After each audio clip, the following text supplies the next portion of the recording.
guys, my name is Sarah and I'm 22 years old. I live in Boston right now, and I'm going to tell you the best places to live in Boston after you graduate and in your 20s. Now, I've looked for these videos in like towns all around the US, and it's always this like white realtor dude who looks like he hasn't left his basement since like 2010, walking around being like, here's where you should live.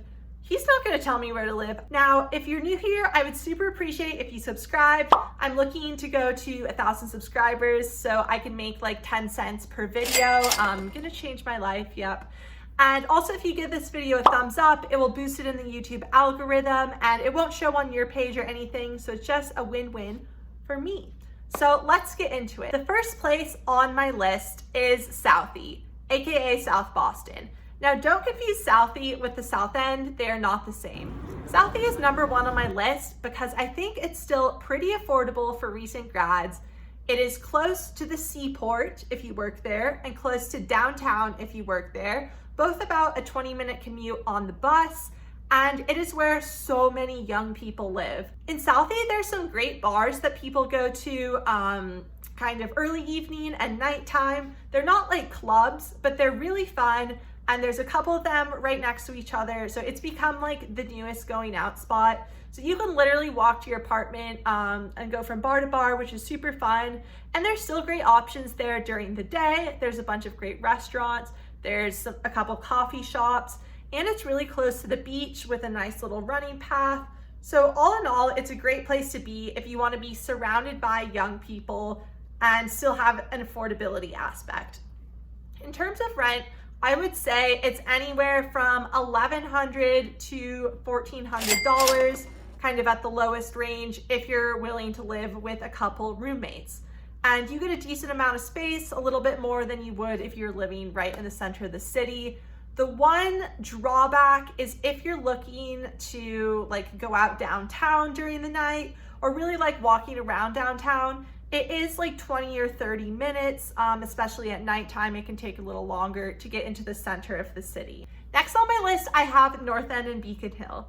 Now, these are two different neighborhoods, but they're right next to each other. And if you're looking for that quintessential cute Boston vibe, then you should definitely check out these neighborhoods.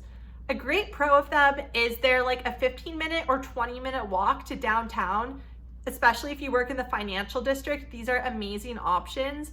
And even if you work anywhere on the Green Line, you can walk to the Green Line within 10 minutes from each neighborhood, so great commuting option as well. The apartments there will be a little smaller and a little pricier because they're older and they're right in the middle of the city. I would say if you're willing to live with roommates, we're talking anywhere from like $1,200 to $1,500 minimum for your room.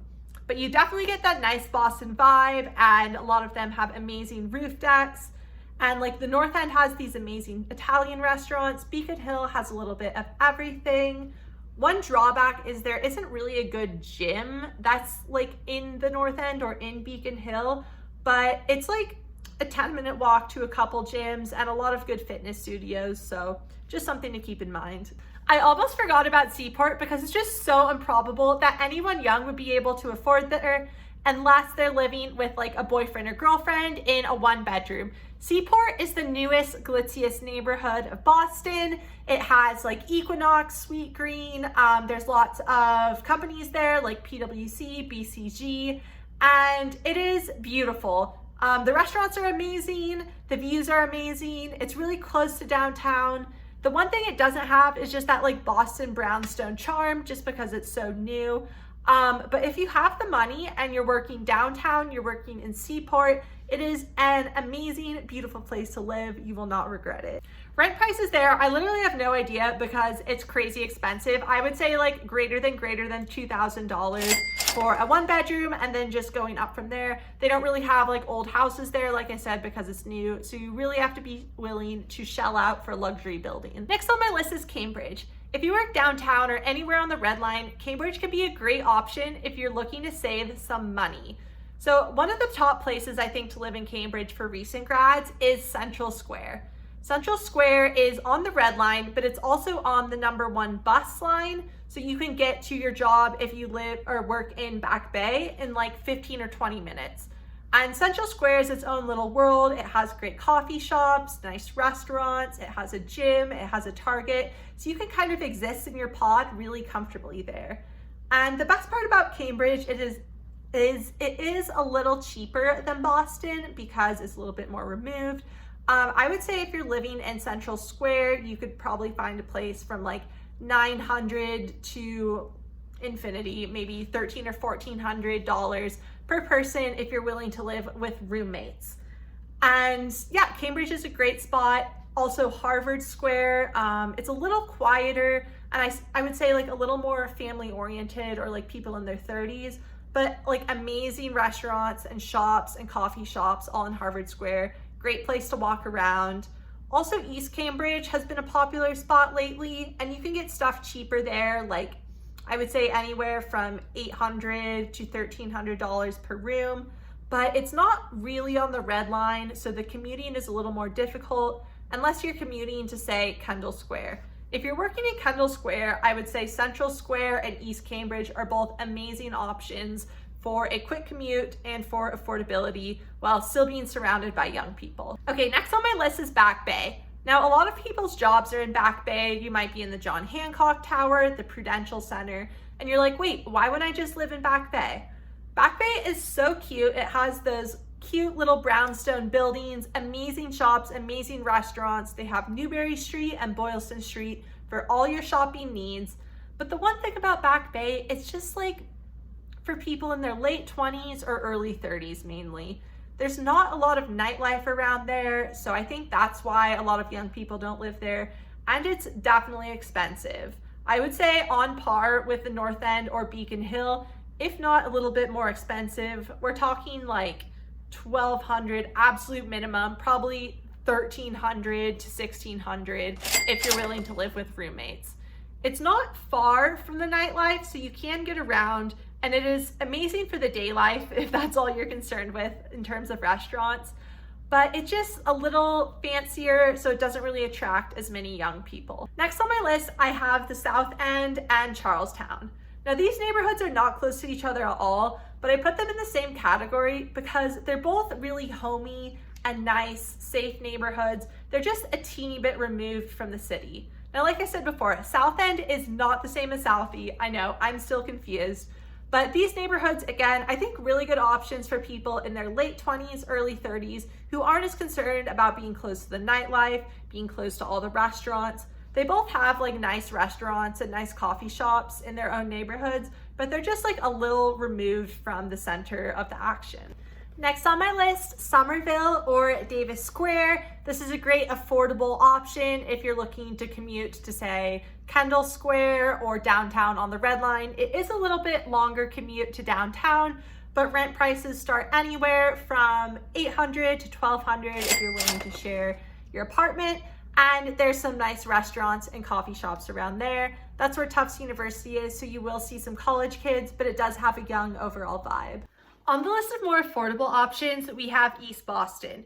East Boston is great because it's cheap and it's just like 1 or 2 subway stops away from the financial district. Rent can be anywhere from $700 to maybe $1,200 or $1,300 if you're willing to live with roommates. The overall vibes of East Boston are honestly not great. There's not a lot of restaurants, and it's definitely a developing neighborhood, but it's super easy to get to downtown for your job or take an Uber into downtown for nightlife on the weekends while still keeping the rent low. Next, we have Fenway and Allston. If you work on the Green Line and are looking for an affordable option, I think Fenway or Allston are both good options. Fenway has been kind of up and coming lately. I know they have like a Sweet Green there, they have a Boston Sports Club, they have Trillium Brewery, and Allston is where BU is, so like buyer beware, there will be a lot of college students around you if you live in Allston. But they have great restaurants, great coffee shops, they have gyms, they have it all. But again, it's just a little bit removed from the center of the city and just like not quite as nice. You don't get that classic Boston vibe there, but not bad options, say if you work in Back Bay and are looking for an affordable option. Rent there, I would say, would be anywhere from $800 at the absolute cheapest to maybe around $1,200, $1,300. to infinity if you're willing to live with roommates. Okay, now I'm just going to give you a couple warnings on places I would avoid. So first on that list is going to be Roxbury and Dorchester. Now, if you're looking on apartments.com or StreetEasy or whatever website, you might see these neighborhoods and be like, dang, there's some really nice spots here and they're not as expensive. Well, that is for a reason. And the reason is they're just not the safest neighborhoods. I know Roxbury, it's on the Orange Line, and you could get downtown in like 15 minutes. Honestly, I had a friend who lived there who worked downtown, and it was like totally a fine option. The only thing is at night, you just don't feel that safe walking around there, especially if you're on your own. You'll probably encounter a few crazy people during the day, which might be a minor annoyance, but at night, both not the safest neighborhoods. Not crazy unsafe, like girls do live there, but as a young person, walking around, I just don't think it's the best place, and there are some better options like Alston and Fenway if you're looking for cheaper options. Well, that's that for the best neighborhoods to live in after college and in your 20s in Boston. If you found this video useful, give it a big thumbs up. Subscribe down below. I would super appreciate it. If you have any questions, drop them in the comments or my Insta DMs. My @ is @SarahPerkins_, and I will make sure to answer all your neighborhood related questions. Until next time.